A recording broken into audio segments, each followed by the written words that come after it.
about it in the Moorish science. There is a realm in the Grail mythology of something called the Mabinogion. And Mabinogion is this realm ruled by the goddesses and the priestess.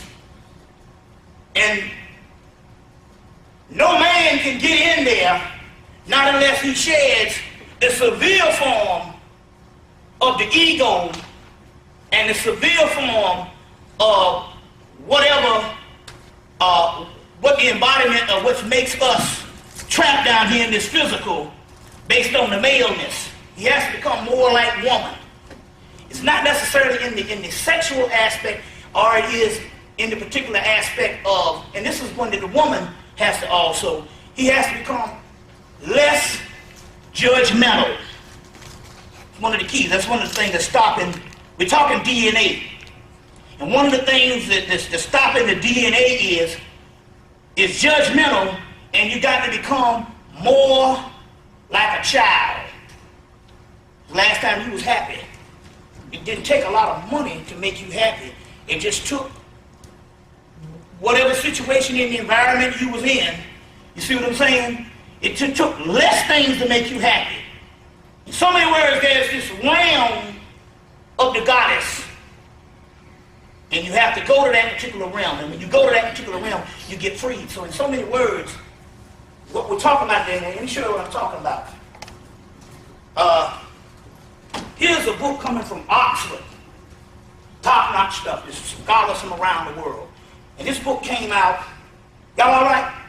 Yeah. I'm going to put libations, but I just want to say this while I'm on the road. This came out in 2000, which is the year before the millennium, because the millennium was 2001, but either way it's the same thing. Some say 2000, some say 2001, but it's interesting. These things come out, they're not just books for sale. And it says, Goddess Who Ruled. Goddess Who Ruled. Edited by Elizabeth Bernard and Beverly Moon. It's coming from England. And what they're saying here is the realm that we got to focus on is we got to get back to the goddess realm. And I know what I'm talking about because the research, this stuff, I've been on this thing a while, but it's working. It's starting to work. Which I'm saying here is, in my life, there's goddesses that show up. That's why you see half these pictures up here.